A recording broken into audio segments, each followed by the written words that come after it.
As ek nou vanoggend se boodskap 'n titel sal gee, dan sal ek dit prioriteite noem. Alright, prioriteite. Nou ek dink ons almal ken van prioriteite, want ons almal is al deur seker goed in ons lewens. As jy sekere fases in jou lewe is, dan is daar prioriteite. As jy kinders het, kleinkinders het, dan is daar seker sommer jou prioriteite word sommer vir jou bepaal. Jy bepaal hulle nie jouself nie. As jy met kleinkinders is. En maar ek wil begin deur te sê, as ons iets eet, ek ben net gee vir my timer stel, dat ek nie meer met tyd gaan nie. Ja, so as ons iets eet, dan begin ons, as jy nou 'n fancy ete het, dan het jy nou 'n voorgereg en 'n hoofgereg en dalk baie ander geregte by dit, nee. Maar partykeer die voorgereg is so gemaak dat jy nie met honger versadig word van die voorgereg nie. Party mense het klein magies, hulle word sommer versadig van die voorgereg. Maar die idee is dat jy die voorgereg eet, en dan die hoofgereg en dan die nagereg. En ons weet hoe werk dit, as jy nou 'n hoofgereg eet wat redelike soliede kos is, dan voel jy sommer hoe settle daai ding hier in jou maag, nee, jy voel jy het eintlik te veel geëet. Iemand het vanoggend gesê, hulle het die naweek te veel geëet, gister te veel geëet. Victor? En so. Nou Hebreërs 5 vers 12 sê Paulus skryf, ek sê nou Paulus, ek dink altyd Paulus die Hebreërs skryf, want hy sê ons weet nie regtig wat die Hebreërs skryf nie, maar in elk geval. Hulle sê want hoewel julle vanweë die tyd leraars behoort te wees, die tyd, nee, baie van ons dien die Here al lank, en ons ken die Here al lank, en dan sê hy so van, as gevolg van tyd, moet julle al leraars wees, het julle weer nodig dat 'n mens julle die eerste beginsels van die woorde van God moet leer, en julle het weer behoefte aan melk, en aan vaste spys nie. Nou, ek weet nie van julle nie, partykeer het ek behoefte aan melk, en seker goed is, wat die dinge van die Here betref, en ons is seker goed is wat ek voel nie, maar ek soek bietjie substance, ek soek bietjie iets anders. So, moenie veroordeeld voel nie, die tyd is, so baie van ons het al lank wat ons die Here dien, maar daar's tog gebiede in ons lewens wat ons nodig het om vaste kos in te neem, en party gebiede is al melk. Maar nou sê hy hierso, want elkeen wat melk gebruik, is onervare in die woord van geregtigheid, omdat hy 'n kind is. Maar vaste spys is vir volwassenes, en die wat geestesvermoëns besit, deur die gewoonte geoefen, let wel op daarin, gewoonte geoefen. Geestesvermoëns besit jy, nie omdat jy spesiaal is nie, omdat jy dit geoefen het, dus deur die gewoonte geoefen, en om goed van kwaad te onderskei. So as ek nou vanoggend se boodskap is vir my, dit neig vir my so 'n bietjie meer in die vaste kos rigting, alright, wat ek vir julle gaan bring. Alright, so dis 'n bietjie iets wat ek wil praat oor. Die gedeelte wat ek wil lees is Matteus 6 vers 25-34. Dis 'n baie bekende gedeelte in die woord. As ek dit begin lees, as julle net nie al klaar julle kop uit ken nie, sê dis ek klaar weet waar dit gaan. Maar kom ons lees dit gou. Matteus 6 vers 25 sê: Daarom sê ek vir julle, moenie julle kwel oor julle lewe, wat julle sal eet en wat julle sal drink, of oor julle liggaam wat julle sal aantrek nie. Is die lewe nie meer as die voedsel en die liggaam as die klere nie? Ken julle dit nou? Kan julle daai stuk onthou in die woord nie? En dan kyk na die voëls van die hemel, hulle saai nie en hulle maai nie, hulle bring nie bymekaar en skure nie, en tog voed julle hemelse Vader hulle. Is julle nie baie meer werd as hulle nie? Nou wie van julle voel partykeer, veral in die tyd wat ons leef, daar's maar baie realiteite en finansiële druk en al sulke tipe goed is. En dan wonder ons, dan kwel ons onsself oor môre. Ons staan vanoggend en gesels daaroor. Alicia sê, die eerste 3 dae voor die einde van die maand en die laaste 3 dae na die einde van die maand, is die tyd wat jy bekommerd is oor die salarisse en betaal en al daai goed, dan nou worry nie meer nie, want dan sit dit in geval verby. So, en dan sê hy, wie tog onder julle kan, deur om te kwel, 1 L, nou 'n L is omtrent so 45 cm, by sy lengte voeg, en wat kwel julle oor klere? Let op die lelies van die veld, hoe hulle groei, hulle arbei nie en hulle spin nie. En ek sê vir julle, selfs Salomo in al sy heerlikheid nie bekleed was soos een van hulle nie.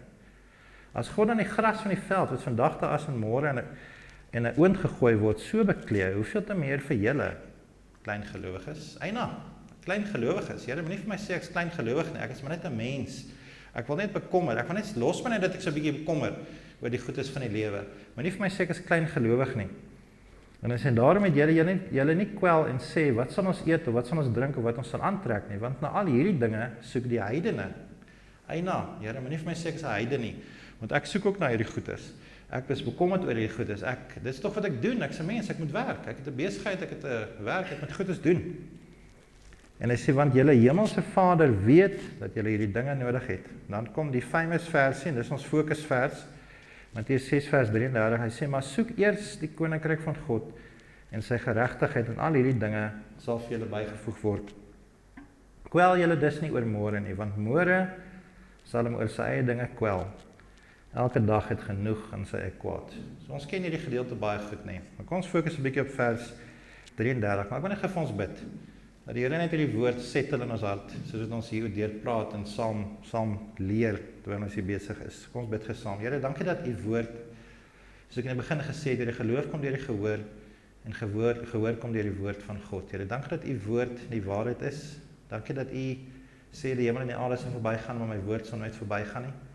En Here, hierdie is goed wat u self gesê. Jesus toe op aarde was, het dit self vir ons gesê. En Here, laat ons agslaan daarop en dat hierdie woord vandag settle in ons harte.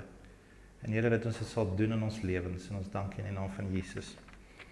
Nou, ek het so 'n prentjie wat ek vir ons voorberei het. Ek jok. AI het dit vir my geteken. Dit is nogal oulik, nee.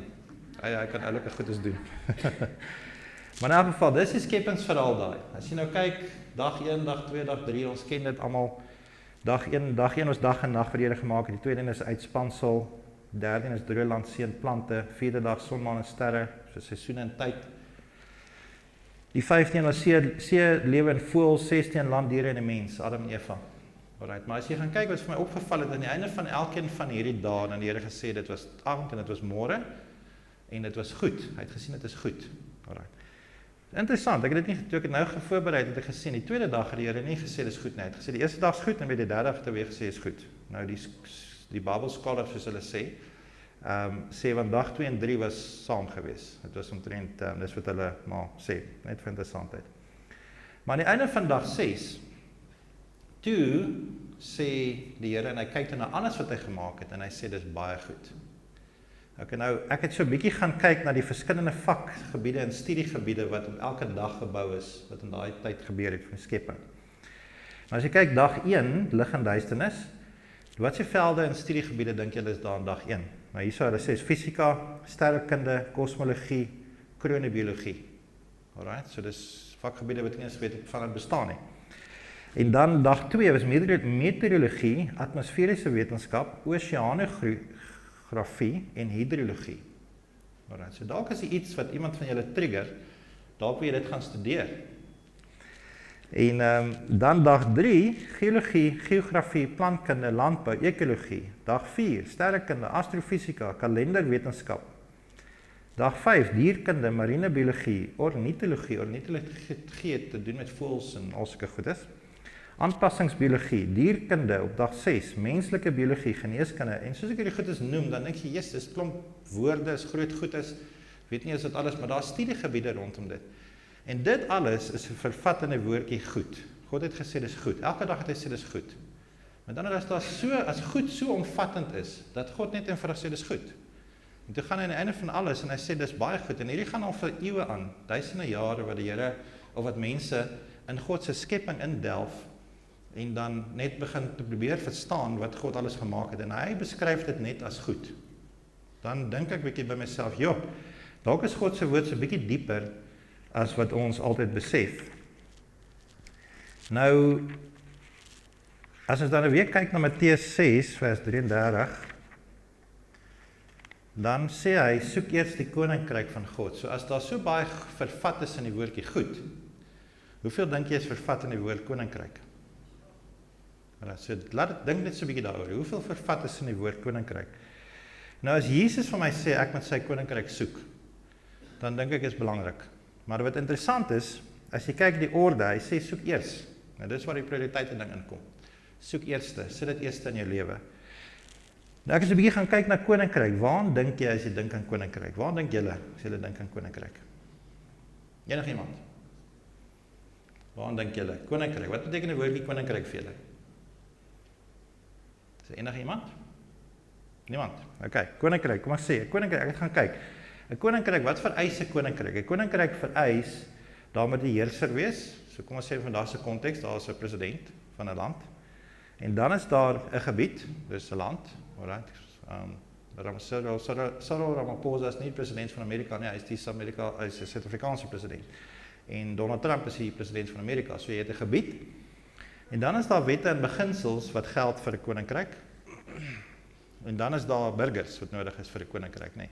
Nou as jy dit bietjie gaan uitkyk na die verskillende, jy kyk na die diereryk, hulle praat van die diereryk of die diere koninkryk, dink jy dieselfde geld vir die diereryk. Maar daar is altyd 'n apex ene wat in die ekologie is. En daar is 'n gebied, dit is 'n dieregebied. En daar's burgers, dis die diere, en daar's reëls en wette waaraan hulle ook gehoorsaam is. Alright. So dit geld vir elke koninkryk, is daar daai beginsels. Nou kom ons gaan kyk bietjie wat sê Jesus oor koninkryk. Toe hy sy bediening begin het in Markus 1 vers 14, het Jesus gepreek. Hy sê nadat Johannes oorgelewer was, het Jesus in Galilea gekom en die evangelie van die koninkryk van God verkondig. So die evangelie van die koninkryk van God verkondig. En hy het gesê, die tyd is vervul en die koninkryk van God het naby gekom. Bekeer julle en glo die evangelie. So hy het gesê, die koninkryk het naby gekom. So dit is nog nie daar nie, maar dit is naby.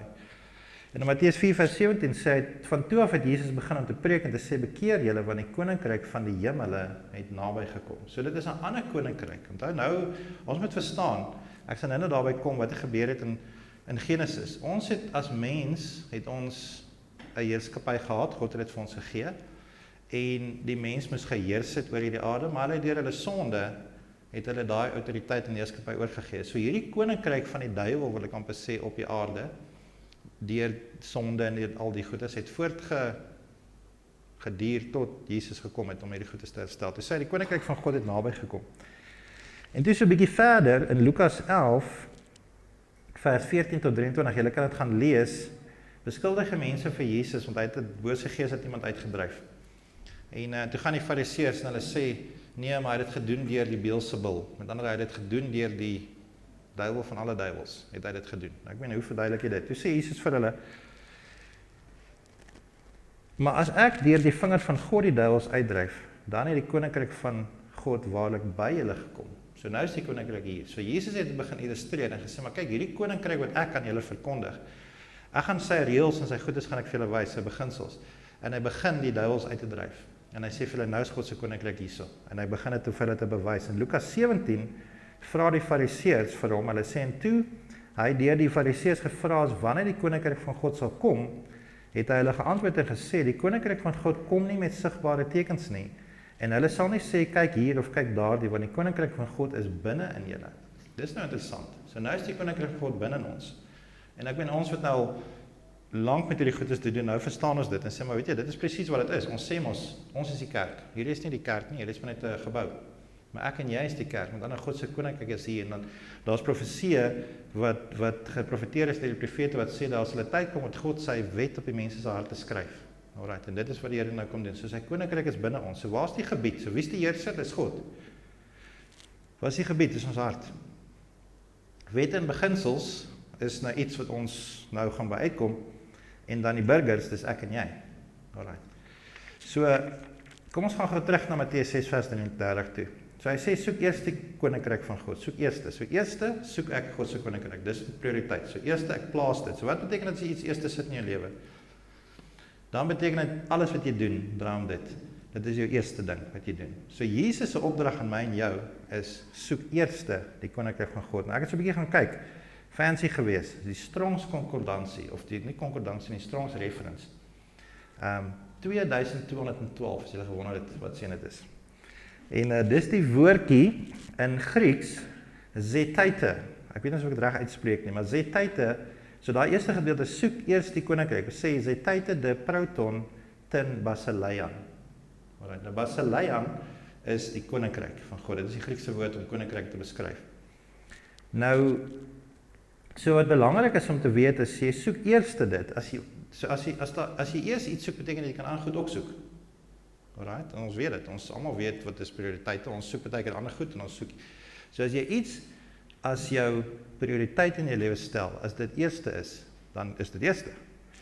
En so, maar daar is altyd ander goed wat kompeteer vir ons aandag en energie, en ons weet dit, ons kry elke dag met die goedes te doen. So, dit beteken, die oproep aan my en jou is om al my energie, al my visie, al my stres, al my passie in te sit in hierdie ding om God se koninkryk te soek. Alright, nou hoe doen ons hierdie goedes? Ons gaan nou daarby kom. En dan is hierdie 'n opdrag van Jesus, met ander woorde in Engels is 'n divine command, van soek eers my koninkryk. En dan weet ons wat sê die res, en die res, dan sê hy, en al die ander goed sal vir jou bygevoeg word. En in konteks, as jy kyk wat vooraf gegaan het, is ons nou gelees, maar nie bekommer oor hierdie lewe nie, oor al die ander goedes nie.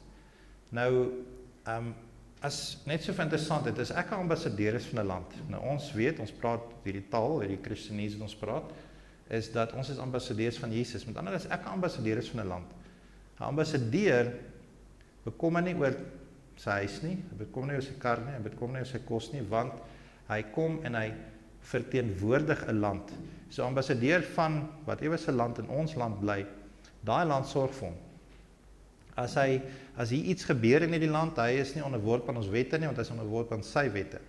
En as jy dit in daai konteks gaan sien, dan gaan jy sien ambassadeur het actually baie mag in 'n land waar hy is. Wat nie sy is, en hy verteenwoordig sy land. En met ander woorde, ek en jy is ambassadeurs, maar dit behels vir my en jou dat ons die koninkryk van God sal soek. Alright, so die tweede ding is, so die eerste ding is 'n prioriteit. Alright, ek moet dit eers sterk in lewe. En hoekom wil ek dit doen? Wat is die doel daarvan? Om God se koninkryk te soek. Dis om dit te verstaan. Alright, maak 'n nota. As jy nie iets verstaan nie, is dit nie joune nie.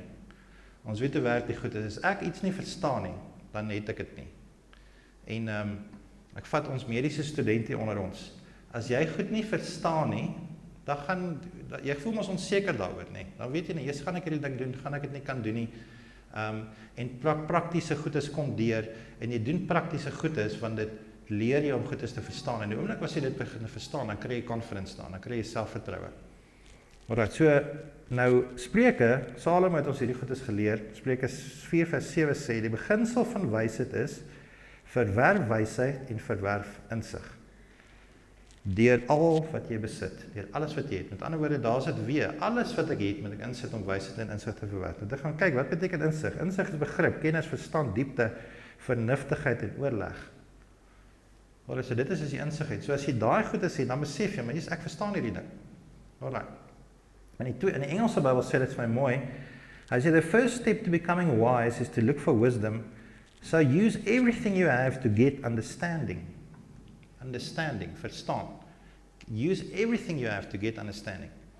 Alright, nou as mens vat wat dit ingaan om te studeer vir ietsie, dit vat tyd. Ek meen 4 jaar, 6 jaar, 7 jaar, wat dit ook al vat vir jou om iets te leer, dit vat tyd. Hoekom? Want you put everything you have to get understanding of the subject.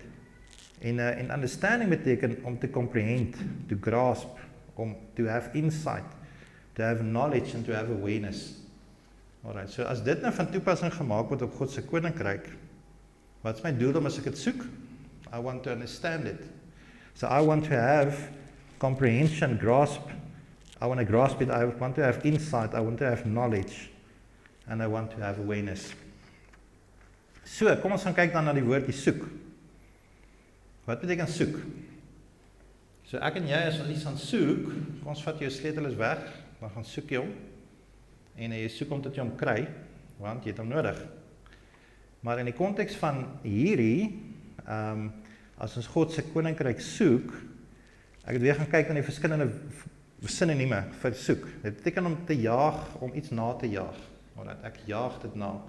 Vat 'n studie, as ek iets gaan bestudeer, spesifiek daai klomp studierigting sal sien, dat jy jaag iets na om dit beter te verstaan.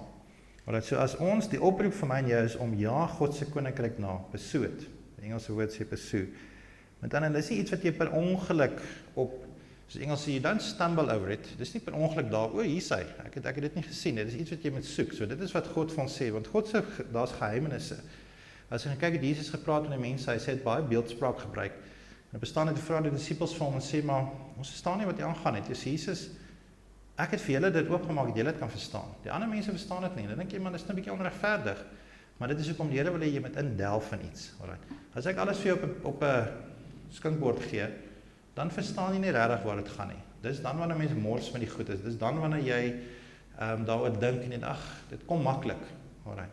Maar wanneer jy soek vir iets, wanneer jy daarin delf, dan weet jy wat se moeite jy daarin sit om dit te kry. En dan begin jy waarde te heg aan dit. Die ander sinoniem is bestudeer, to study. Nou wat dit beteken is, ons kan net een keer 'n week luister na 'n preek of 'n boodskap en alles en dan dink jy, Jesus, maar ek verstaan nie die goed is nie. Die idee van 'n preek of 'n devotional of 'n dingetjie wat jy kry in die oggend op jou foon of wat ook al, is om jou honger te maak sodat jy verder gaan bestudeer. Maar dit is ek vandag vir julle iets vertel oor kom ons sê die hart. En ek sê vir die hart klop en hy het 4 kamers en hy het 'n aorta en hy het dit. Dan as jy nou dink, ja, ek staan nie belang in dit nie, maar die ou wat belangstel daarin gaan sê, "Jessie, hy het iets gesê van 'n aorta en 'n 4 kamers en dit en dit." So ek wil 'n bietjie meer gaan bestudeer daaroor. Dan gaan jy gaan kry prentjies, jy gaan na 'n studieveld toe en jy gaan bestudeer die goed is en dan moet jy sê, nou verstaan ek beter hoe werk 'n hart. En jy sien die interaksie van hoe die hart met die res van die liggaam werk en al daai tipe goed is. So die idee van 'n preek of 'n boodskap is om jou honger te maak sodat jy verder sal gaan soek, dat jy daai ding sal gaan bestudeer. Nog 'n sinoniem is soek beteken om te gaan verken of om te ondersoek, om te explore. Alright, explore the kingdom of God. So wanneer ons soek, sal jy agterkom, ons almal het dit seker al beleef, dat die Here vat jou op 'n journey. As ek begin, soos ek nou gesê het, kom ons vat die hart. Aanvanklik begin dit by die hart, maar nou brei dit uit na die res van my liggaam toe en ek sê, wat is die interaksie van my hart en my liggaam? En ek begin agter te kom die rol wat my hart speel in my liggaam. En ek sien, weet jy, daar's 'n aar en dis dit en daai ding speel saam en wat is die chemie wat agter die hart werk? Hoe werk die kalium en die kalsium wat om my hart is? Hoe werk my hartsak? En al daai tipe goed is. So ewe skielik gaan ek op 'n journey en dan begin ek al hoe meer te leer van hierdie. Dit is hoe God se koninkryk ook werk. So as ek begin explore, dan vat die Here jou op 'n journey. Hy vat jou op 'n journey deur sy woord en jy begin te besef dat dit is baie meer groter en wyer. Net soos ek gesê die woordjie goed. Dink 'n bietjie toe die eerste ou begin ondersoek instel het na argumente taal wat die voëls. Alright, nou dink jy maar net 'n voël is maar net daai vlieg en dis dit. Maar nou begin jy agterkom maar verskillende voëls doen verskillende goed. Hulle het verskillende rolle in die ekologie. Die ene eet vleis en die ander eet vrugte. En die rol wat hulle speel in bestuiving, sê maar, hoe hulle goed is bestuif, hoe hulle saad versprei. Hoe bye byvoorbeeld, wat 'n rol hulle speel in die ekologie. En dis 'n journey waarop die mense gegaan het, toe hulle hierdie goed is begin te bestudeer. Dieselfde geld vir God se woord en God se koninkryk. Nog 'n sinoniem is to understand, en ons het dit daan geraak. En dit is seker een van die duiwel se grootste vrese, is dat ek en jy dit nie moet verstaan nie. Ek het dit vroeër gesê in die begin, sê, if you understand something, you will have it, but if you don't understand it, you will not have it. Alright. En dit is so belangrik om 'n ding te verstaan. Met ander woorde, die hele doel van soek van God se koninkryk is om dit te verstaan. En dan word dit deel van my, en dan word dit deel van my lewe. En dis dan, en dit is die gelykenis van die saaier vir my ook daar. Sekere saad wat gesaai word val op die pad, en dit word nie vinnig weggevat deur die vyand. So daar's geen verstaan van daai saad nie, maar daar's 'n saad wat in goeie grond val. En dis die saad wat vrug dra, en dit is die deel wat ek het verstaan. When I grasp it, en dan begin dit in my lewe uitwerking te hê, en mense begin dit te sien om my, en ek sien dit in my lewe, en daar's iets wat gebeur in my lewe, sodat daar is 'n verstaan. En dan is daar ook, die ander sinoniem is om dit te bedink, om te consider it, maar om dit te bedink en te oordink. En die skrif wat by my opgekom het, daar is Psalm 1, ons almal ken dit, welgeluksalig is die man wat nie wandel in die raad van die goddelose, en nie staan op die weg van die sondaars nie, en nie sit in die kring van die spotters nie, maar sy behaag is in die wet van die Here, en hy oordink sy wet dag en dag. En wat is die gevolg van dit? As jy God se woord oordink dag en nag, sy wet oordink dag en nag, dan sê hy vir jou, en hy sal wees as 'n boom wat geplant is by waterstrome, wat sy vrugte gee op sy tyd, en waarvan die blare nie verwelk nie, en alles wat hy doen, voer hy voorspoedig uit. So dit beteken, ek kan nie God se koninkryk net een keer 'n week met 'n boodskap luister, en dan dink ek, yes, ek is sharp nie. Daar's miskien plek vir dit. Daar's 'n tyd in jou lewe gewees waar dit vir jou goed was. Maar soos wat jy God verder explore, om ondersoek, dan word daar 'n honger in jou wakker gemaak, en dit is wanneer die Heilige Gees kom, en hy begin jou op 'n journey te vat, en jy explore God se woord. So, kom ons gaan weer terug na die vers toe, Matteus 6 vers 3, dan vervang ons daai woordjie soek, met hierdie sinonieme.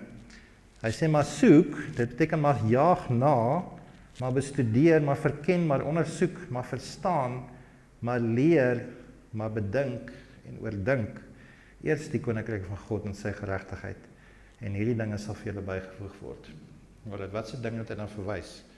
Die bekommernisse van die lewe wat ons onsself vir bekommer. Hy moenie daaroor bekommer nie. Soek jy eers God se koninkryk. Bedink jy sy koninkryk, jaag dit na, bestudeer dit, en al die goed sal vir jou bygevoeg word. En in die proses hoe die Here hierdie goed in ons lewens doen, is actually nogal interessant, en ek dink hier sal baie getuienis hier onder ons wees van hoe die Here dit in ons lewens bewerk. Want in die eerste plek leer die Here ons. Alright, so as ek na die koninkryk van God soek, dan leer hy ons. Dan sê, weet jy, dit is hoe dit werk. Dan inkubeer dit, met ander dit simmer so bietjie, dit sink so bietjie in. So ek bedink hierdie goeters, ek sê, maar hoe werk hierdie ding? Hoe werk dit as ek my 10de gee? Ek wonder hoe werk hierdie ding, dis deel van God se koninkryk. En hy leer jou dit, jy hoor dit, en dan moet jy nou besluit, gaan jy dit glo, gaan jy dit aanpas, gaan jy dit toepas in jou lewe, en dan toets hy jou. Alright, so die proses is leer, dan inkubeer dit, met ander woorde, set hulle ding in jou hart net, maak het vas, maar dan toets hy dit. Alright, en dan korrigeer hy jou. Want nou het jy die keuse gehad of jy toets, of jy die toets geslaag het, jy hom dalk nie geslaag nie, ek weet nie, en dan korrigeer hy jou. En dan kan hy ook 'n bietjie teregwys. So, want dan kan allerlei redenasies by jou wakker word van, nee, maar ek dink ek moet dit doen nie, ag nee, ek dink ek stem saam met die idee nie. En dan kom die Here en dan korrigeer hy jou. En hy rebuke jou. En dan verfyn hy dit in jou. En dan verstaan jy dit. Alright. So skryf daai proses neer as jy wil. Jy leer eers, dan inkubeer dit in jou, dit broei in jou, dan toets hy dit in jou lewe. Hy gaan dit toets, jy moet verseker weet, God se woord is baie duidelik oor ons geloof. Jou geloof sal getoets word. Alright, en ons baie voorbeelde in die Bybel, ons het nie nou tyd om aan te gaan nie, maar in elk geval, dan korrigeer hy jou en hy sal jou ook teregwys. En onthou, dis 'n liefdevolle Vader wat sulke goedes doen. Hy is lief vir ons en hy wil ons, ek dink dat Spreuke sê dit, ook daar, jy moet jou seun mos teregwys, jy moet hom spaar die roede nie. So, die Here sal ons teregwys, hy tigtig die wat hy lief het, en dan verfyn hy dit in jou, en dan verstaan jy dit, en dan is dit deel van jou lewe. Dan het jy daai koninkryksbeginsel vasgemaak in jou lewe. En ons is nou so geleidelik besig om in te kom vir 'n landing. So ek was 'n paar praktiese goedes vir ons wys. Hoe lyk hierdie koninkryk ding dan van God in ons lewe? Soos ek het nou gesoek het in my lewe. Dan gaan ek op goed afkom. So wat so goed kom ons af in ons lewens? In die soektog na die koninkryk van God. In Galasiërs 5, ja, kom ons lees dit. 5 vers 16 tot 26 sê Paulus vir ons, hy sê, wandel deur die Gees en vervul sodat julle nie die begeerlikheid van die vlees volbring nie. Maar so dis een van God se koninkryksbeginsels. Is van wandel deur sy Gees. Hoekom? Sodat jy nie begeertes van my vlees wil volbring nie. Want dan sê hy, so want die vlees begeer teen die Gees en die Gees teen die vlees. En hulle staan teenoor mekaar sodat julle nie kan doen wat julle wil nie. Hy sê, maar as julle deur die Gees gelei word, dan is julle nie onder die wet nie, en die werke van die vlees is openbaar. Noem maar 'n klomp goed, oorspel, hoerery, onreinheid, ongebondenheid, afgoderry, towery, vyandskap, twis, jaloesheid, toornigheid, naaiwer, tweedrag, partyskap, afguns, moord, dronkenskap, rassery en dergelike dinge, waarvan ek julle al vooraf gesê het, en hier kom die woord die koninkryk weer. Hy sê dat die wat sulke dinge doen, die koninkryk van God nie sal beerwe nie. Nou, so jy gaan nie die koninkryk van God sien werk in jou lewe as jy hierdie goedes in jou lewe het nie. Met ander woorde, dit is die aanmoediging is daarom sterf daai goed af. Maak dit dood. Jesus het vir ons geleer en gesê as jy my wil volg, moet jy jou kruis opneem. Wat beteken dit om die kruis op te neem? Seker goed nie jy doodmaak. Maar so as ek hou van dronkpartytjies en ek sê ag weet jy, dis nie so erg nie. Ek like 'n dingetjie om te drink en dan ek het 'n bietjie te ver gegaan, dan moet jy daai ding afsterf in jou lewe. Dit gaan jou, want dit is nie goed nie. Dit is nie goed vir jou nie. Dit is nie 'n koninkryksbeginsel nie. Dit is iets wat ek moet afsterf in my lewe. En raai wat? As jy iets afsterf in jou lewe, dan sal pyn. Want daar sal pyn wees in jou lewe. Nou as jy gedink het, Jesus het dit ook vir ons gesê, maar as jy gedink het om God te dien is net maanskin en rose. Nee. Daar sal 'n tyd kom van pyn in jou lewe. Hoekom? Wat se pyn? Daai ding van iets wat jy moet afsny. En dan gaan ek in my lewe agterkom, weet jy wat, dit was te goed vir my gewees. Aanvanklik nee, dit voel nie lekker nie. Maar na so rukkie wat ek het gelos en sê ek, "Jessie, dit was actually 'n goeie besluit. Dankie Here dat jy my gelei het in daai rigting." Want wat ek gesê het, wat is die proses? Die Here gaan jou leer en dan gaan hy dit laat so 'n bietjie simmer in jou, jy gaan 'n bietjie broei daaroor en dan gaan hy toets. Alright, so en daai toets gaan kom, dan gaan jy die keuse moet maak van gaan ek hierdie ding los of gaan ek aangaan met dit. Alright, so dis deel van dit. So wandel in die Gees. En maar dan sê hy hierso, ons ken dit baie goed, Galasiërs 5:22, hy sê, maar wat is die vrug van die Gees? Dis liefde, blydskap, vrede, lankmoedigheid, vriendelikheid, goedheid, getrouheid, sagmoedigheid, selfbeheersing. So as jy bietjie kort van draad is, as iets jou net so trigger, nee, dis iets wat die Gees in jou werk, en sterf daai goed af. Dis nie altyd maklik nie, mense, ek weet. Ek het ook issues en goedes in my lewe wat ek moet afsterf. En dan elke keer as ek voor daai deur kom, dan staan ek en dan dink ek het 'n keuse. Ek het nou 'n keuse hierso. Die Here toets my geloof. Alright, die tweede ding is, so die eerste een is van wandel deur die Gees. So dis een van God se koninkryksbeginsels. Maar as jy God se koninkryk soek, dan is dit een van die goed waarop jy gaan afkom. Die tweede ding is wat Paulus skryf vir Timoteus, hy sê beoefen godsaligheid. Hy sê maar verwerp onheilige en oudwyse fabels en beoefen jou in die godsaligheid. Met ander woorde, dit is iets wat ek moet oefen. Dis nie 'n ding wat net natuurlik kom nie. Dis iets wat ek moet oefen. Alright. Kom ons vat, gaan dit nou maar 'n naam gee. Kom ons sê ek gebruik sterk taal. Ek vloek. Alright. En ek sê maar dis net as ek kwaad word. Dis net as ek my vinger raakslaan om te hamer of dis net as iets my trigger of dis net as die taxi voor my inry of dit is net. Maar dan sê hy beoefen jy in die godsaligheid, dan hy oefen jouself dan. Dis nie iets wat net natuurlik gaan kom nie. Dis iets want jou vleeslike natuur begeer teen die geestelike natuur, gedurig. Alright. En hoe meer ek myself in 'n ding oefen, hoe makliker word dit vir my. Ons weet, die golfers hier onder ons, as jy daai bal slaan, jy oefen. Alright. En die feit dat jy hom al baie geslaan het, maak jou beter met dit. As ek gaan golf speel saam met jou, dan gaan jy vir my lag, want ek het die bal nog nie so baie geslaan soos jy nie. En dit is die verskil, so want jy het jouself geoefen in dit. Die derde ding, iets wat ons ontdek in God se koninkryk is, in Spreuke 3, skryf Salomo vir ons, hy sê, laat liefde en trou jy nie verlaat nie, bind dit om my hals, skryf dit op die tafel van jou hart. Met ander, wat is God se koninkryksbeginsels? Liefde en trou, getrouheid. Ek dink, Quentin het vanoggend vir my gesê, dissipline. Praat 'n bietjie oor dissipline. Trou, liefde en getrouheid. Daar's dissipline betrokke by getrouheid. Alraai, die tweede ding is, nog 'n koninkryksbeginsel is, vertrou op die Here met jou hele hart, en steun op jou eie insig nie. Moenie op jou eie kennis staat maak nie. Ek weet mos hierdie goed is. Here, ek het dit al baie gedoen. En dan kom die Here net so snaakse manier om partykeer net jou eie insig vir jou te toets. En vir te sê, weet jy wat, jy weet toe nou nie so baie nie. Die lens waardeur ons kyk. Ek dink Shirley het dit vanoggend genoem van die lens waardeur ons kyk. Ons almal weet dit, nee. Ek het 'n sekere perspektief oor 'n ding tot ek met iemand anders praat en sê, "Jesus, ek het dit nog nooit in daai lig gesien nie." Nou God het die ultimate perspektief van alles. Alright. So kom ons vertrou dit op hom. Moenie op my eie insig sê nie. Kom ek vertrou die Here. Soos hy vir my sê, argumente stalwe gee jou 10de. Just doen dit net. Want hy het die perspektief. Ek kyk na my budget vanuit my perspektief en sê meer, ek kan dit nie doen nie of nee, ek kan nie so baie gee nie. En maar dan sê die Here, vertrou my net. Vertrou my met my, dis 'n koninkryksbeginsel wat ons kan doen. Daar's 'n hele klomp. Wees nie wys in jou eie oë nie. Wyk af van die kwaad. Vereer die Here uit jou goed en uit die eerstelinge van jou inkomste. En dan sê hy, my seun, verag die tug van die Here nie. En laat sy kastyding jou nie weersin wek nie. Nou, hoeveel keer het dit al gebeur?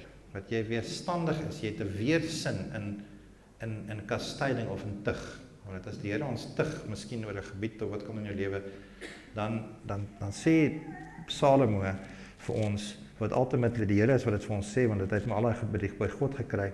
Hy sê, moenie dat God se kastyding weersin in jou wek nie. Want hoe maklik is dit vir ons om weerstandig te raak en weersin in ons te kry van, jy sê, ek like dan nie die manier hoe die Here met my praat nie. Of, kom ons sê, jy vra die Here vir dit, hy sê nee. Ons moet net ja hoor by die Here, nee. Net ja, want dit is altyd ja wees. Maar nou sê hy vir my nee, nou maak ek my eie planne. Moenie dit doen nie, want dit is 'n koninkryksbeginsel. Soek sy koninkryk in hierdie goedes. Die vierde ding, in Kolossense 3:23 sê hy, wat julle ook al doen dit van harte soos vir die Here. Dis 'n koninkryksbeginsel. As jy jouself 'n disipel van Jesus noem, dan sal jy goedes doen soos asof jy dit vir die Here doen. Met ander woorde, as jy jou werk doen, hoe doen jy jou werk? Whatever jy doen alles asof vir die Here. Ek weet die Bybel gaan verder en hy sê selfs die mees eenvoudigste goed, asof jy, soos hy noem dit, die mees mundane goed is, eet en drink. Selfs dit moet ek doen asof ek vir die Here doen. Ewe skielik sit dit vir my dit op 'n ander vlak en op 'n ander gebied in my lewe, want ek het gedog eet en drink ek is self baas oor dit. Ja, jy is self baas oor, jy kan 'n keuse maak, maar doen asof vir die Here. So as die Here miskien sy vinger druk op iets en sê, weet jy wat, jy eet te veel soetgoed. Luister na die Here as hy dit vir jou sê. En dit is 'n ding individueel met jou. Hy het 'n verhouding met jou, jy het 'n verhouding met hom. Soos hy met jou praat op 'n sekere gebied in jou lewe, dan luister vir hom. En want hy weet wat is goed vir jou. En dit is nie dat soetgoed sleg is nie, dit is moenie hoor wat hy nie sê nie. Hy sê net vir jou is soetgoed dalk nie nou die beste ding om te doen nie. Alright. En dis hoe prakties dit raak. Dit is hoe eenvoudig dit raak. En dan die laaste ding, Efesiërs 4:29, ons almal ken seker daai gedeelte ook. Hy sê laat daar geen vuil woord uit julle mond uitgaan nie, maar net 'n woord wat goed is vir die nodige stigting, sodat dit genade kan gee aan dit wat dit hoor. Die Here het al baie met my gepraat oor dit, oor die woord hoe ek praat. Alright. Nou op die basiese vlak kan ons sê nee, ek moet nie vloek nie. Alright, maar dis nie wat daai gedeelte sê nie. Geen vuil woord nie. As ek kan jou baie sleg sê sonder om met te vloek. Alright. Ek kan daar's soveel goed wat ek kan sê. Ek kan maliciously praat oor goeders. Alright. En nou kom dis 'n koninkryksbeginsel, moenie so praat nie. Die ander ding is, hy sê, bedroef nie die Heilige Gees van God nie, deur wie julle verseël is tot die dag van verlossing. Met ander, ewe skielik kom daar nou verantwoordelikheid om, dis hoekom ek dit nie moet doen. Ek wil nie vuil woorde gebruik nie, want ek is besig om God se Gees te bedroef. Dan sê hy, alle bitterheid en woede en toorn en geskreeu en lastering moet van julle verwyder word. Nou ons lees daai goed, ek lees dit partykeer dink ek, ja, dis ek nie. Maar tot ek dit so 'n bietjie dieper, wat is bitterheid? Ek raak ook partykeer bitter oor goed is. En as ek bitter raak oor goed, dan bedroef ek die Heilige Gees. Alraai, die ander ding is woede en toorn en geskreeu. Daai woede van die taxi wat voor jou inry of whatever jou kwaad maak, nee. Daai goed is bedroef die Heilige Gees. En geskreeu, lastering. Ons praat partykeer lasterlik van goed. Kom ons wees maar eerlik, kultureel praat ons baie keer lasterlik oor ander kulture. Alright, en dit bedroef God se Gees. So dit is 'n beginsel van God se koninkryk. Soek sy koninkryk. En as jy sy koninkryk soek, gaan jy by die goed as afkom en dit gaan jou lewe verander. En dan sê hy in vers 32, hy sê maar wees vriendelik en vol ontferming teenoor mekaar, vergeef mekaar soos God ons in Christus vergewe het. Alright. En dis alles hierdie goed is baie lekker om te lees en ons sê ja, ek stem saam. Tot jy dit moet doen. Tot iemand jou offend. Tot iemand jou misverstaan. En tot jy voel, maar ek is reg in hierdie situasie. En dan wil ek jou nie vergewe nie, want jy moet na my toe kom. Ek gaan jou nie vergewe nie, want ek het niks verkeerd gedoen teenoor jou nie. En sê, weet jy wat, vergewe mekaar. Soos wat Christus ons vergewe het in God. Want die realiteit is, ons het alles verkeerd gedoen teenoor God. God het niks verkeerd gedoen teenoor ons. Maar wie die eerste stap gevat? Ek of God? Nee, God het die eerste stap gevat. Hy sê, hy het vir ons gesterf. Terwyl ons nog sondaars was, ons ver van hom af was, het hy vir ons gesterf. So, ek wil 'n uitnodiging maak, of eintlik meer 'n aansporing maak, vir ons elkeen. As ons nou teruggaan na die begin toe, Adam en Eva. Hulle het droog gemaak, ons ken die storie. Hulle het in die tuin gegaan, hulle het geëet van die boom wat hulle nie moes eet nie.